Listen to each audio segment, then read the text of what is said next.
Welcome back sa Buhok Gaming Channel. Buhok Gaming, ang taas ng cryptocurrency, bumalik yung presyo ng Bitcoin. Pero ang tanong, ano ba yung maganda dapat gawin right now? At the same time, paano ba kami mag-i-stake? Ano ba yung mga cryptocurrency, mga platform ang magandang staking at this very moment? Don't worry, in this video sasabihin ko, in this episode, I got you covered. So, wag na natin patagalin yan, guys. Itong si Aster DeFi Staking, right now guys, at this very moment, limited lang kasi yung slot nito. Pero yes, maganda yung yield ng mga cryptocurrency na to. So, papakita ko yung mismong website sa kanila.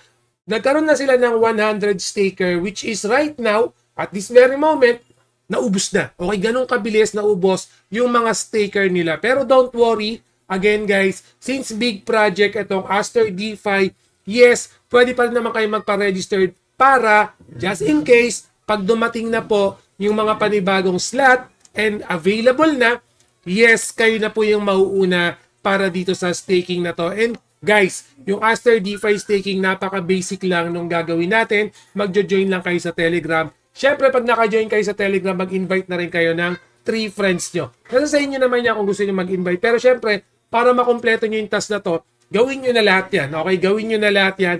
Lagay nyo na lang yung mga info dito, basic information lang. Make sure lang na yes, yung Telegram na ginagamit nyo, na username nyo, ilagay nyo na rin. Okay, so gamitin nyo na lang din tong sample na invitation nila kung gusto nyo. Okay, napaka-basic lang. Again guys, at this very moment, yung staking para dito kay Aster DeFi, out of stock na. Okay, wala na, naubos na. Pero ayun nga guys para pag nagkaroon na ulit, okay, may available na, nauna na kayo. Okay guys, may napaka-basic lang ng staking na to. Kasi nung tinignan natin yung cryptocurrency, especially si Bitcoin guys, ang taas na naman ng presyo ni Bitcoin. 110,000 US dollar na naman yung presyo ni Bitcoin. Kulang-kulang 6 million pesos na naman yan sa PHP. No? So ayan guys, merong sample na PDF file nga pala si Aster DeFi. Bakit tayo dapat stake dito kay Aster DeFi? Ano yung mga problem and solution nila? Hindi ko na iisa-isahin to, pero please,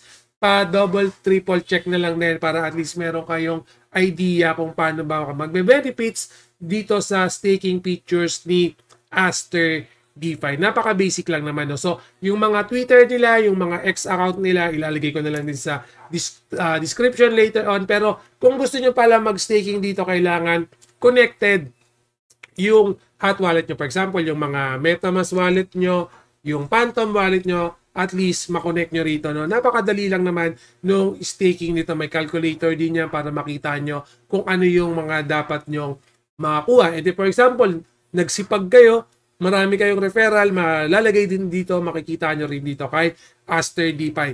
Meron silang frequently asked question. Again, kung meron kayong mga thoughts, mga question right now, pa-double check na lang dito sa kanilang frequently asked question. By the way nga pala guys, dito sa Buhok Gaming, nag-upload tayo ng mga bagay-bagay na pwede nyo mapagkakitaan. Pwedeng play to earn, pwedeng crypto trading, pwedeng stock trading, syempre pwedeng yung mga staking natin. So, previously kasi guys, yung wala pa tong mga staking na to, ang ginagamit namin pang mine ng mga crypto, ng mga Bitcoin, bumibili pa kami ng mga mamahalin na GPU. Okay, pero ngayon since wala na yung ganong sistema, more or less, staking features na yung pwede natin gamitin. Okay? So again, para magkaroon kayo ng cryptocurrency para kay Aster DeFi, wait nyo na lang. Okay, mag-registered na kayo. Wala kayong babayaran sa registration nito. Mag-registered na kayo. So ngayon, natapos na yung first 100 stakers. Make sure na mag-join kayo sa Telegram community nila para makita nyo yung next step. Okay, hindi ko alam baka sa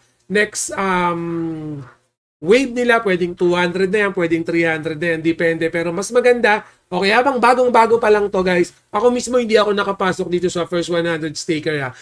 Habang bago pa lang to, mag-join na kayo, okay?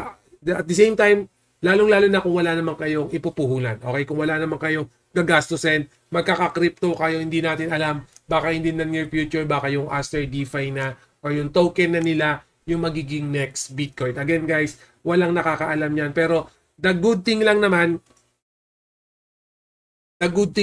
kung meron kang cryptocurrency na yan at tumaas yung presyo, edi goods, all goods. Kesa naman tumaas yung cryptocurrency ni Aster DeFi kasi wala kang ino-hold. And then mababalikan mo tong video na to na wala naman puhunan, hindi ka pa na-take advantage.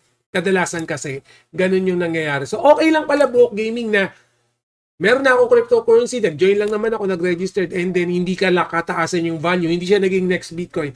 That's okay. Okay, wala naman tayong pinuunan. Pero ayun nga, kung i-reverse naman natin na wala tayong crypto and then tumaas yung presyo, mas masakit. Isipin nyo, no? So anyway, guys, dito naman sa Buhok Gaming mag-a-update tayo. Yung mga link ni Aster DeFi, ilalagay ko na lang sa description. Okay? So guys, again, always remember, Buhok Gaming loves you all. See you again in my next video. Salamat.